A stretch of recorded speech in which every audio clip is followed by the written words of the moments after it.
स्वागत है आपका चैनल पे और वीडियो पे कि सबसे पहले बहुत बहुत धन्यवाद। तो देखिए आज का हमारा जो सबसे पहला अपडेट आता है तो वो आता है हमारा Redmi Note 9 का। तो देखिए Redmi Note 9 की अगर मैं बात बताऊं तो देखिए Redmi Note 9 का एक प्रो और एक आपका प्रो मैक्स वाला मॉडल ऑलरेडी अवेलेबल है इंडिया के अंदर, जिसकी प्राइसिंग आपकी 10,000 से 15,000 के बीच में है अलग अलग रैम वेरिएंट्स के।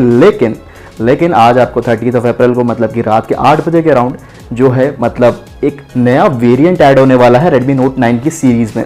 अब इसकी अगर मैं बात बताऊं तो देखिए वेरिएंट का नाम आपका जहां तक Redmi Note 9 रहने वाला है। और अगर इसके स्पेसिफिकेशंस और प्राइस में एक बार हम लोग इंटू करते हैं तो देखिए प्राइस पॉइंट की अगर मैं बात बताऊं तो प्राइस में आपका जो प्राइस है स्टार्टिंग बेस प्राइस आपका 11,500 या फिर 12,000 के लमसम रहेगा, जो कि आपका एक 3 GB रैम या फिर एक 4 GB रैम का मॉडल होगा।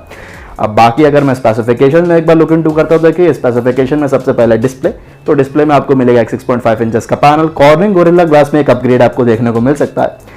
और फ्रंट में आपका जो पैनल है तो पैनल में आपका जो सेल्फी कैमरा है तो सेल्फी कैमरा के लिए जो पंच होल कटआउट वाला डिज़ाइन है वो देखने को मिलेगा।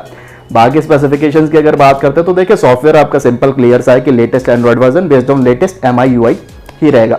अब कैमरा की अगर मैं बात बताऊं तो देखिए कैमरा के डिज़ाइन में जो बैक पैनल है तो बैक पैनल पे आपको एक स्क्वायर रेक्टेंगुलर कैमरा शेप का डिज़ाइन देखने को मिलेगा। और अगर उसके लेंसेज की मैं बात बताऊं तो एक 48+8+2+2 मेगापिक्सल का, और जो सेल्फी वाला शूटर है तो वो एक 13 मेगापिक्सल का सेल्फी शूटर। बाकी स्पेसिफिकेशंस में लुक करते हैं जो कि मेन है आपका प्रोसेसर। तो देखिए प्रोसेसर में आपको इस बार प्रो और प्रो मैक्स की में जैसे आपके स्नैपड्रैगन लगे हुए थे प्रोसेसर, तो इसमें लेकिन आपको एक मीडियाटेक का हीलियो G85 प्रोसेसर देखने को मिल सकता है। और बैटरी में भी काफ़ी ज़्यादा बड़ा अपग्रेड है, क्योंकि बैटरी में आपको 5020 mAh तक की बैटरी देखने को मिलेगी, जिसमें कि आपकी 22.5 वाट तक की फास्ट चार्जिंग का भी सपोर्ट रहेगा। और देखिए रैम मॉडल्स की अगर बात करते हैं तो देखिए 3 GB 4 GB और 6 GB रैम की मॉडल्स देखने को मिल सकते हैं। लेकिन जो सबसे मेन इंपॉर्टेंट पॉइंट है आपका प्राइस पॉइंट का, तो देखिए प्राइस पॉइंट आपका एक बजट सेक्शन का डिवाइस होने वाला है और 11 से 15-16 हज़ार के बीच में रहेगा। तो यही थे आपके मेन स्पेसिफिकेशंस, इसका expected price, and wait for the official announcement. And till then stay home, stay safe.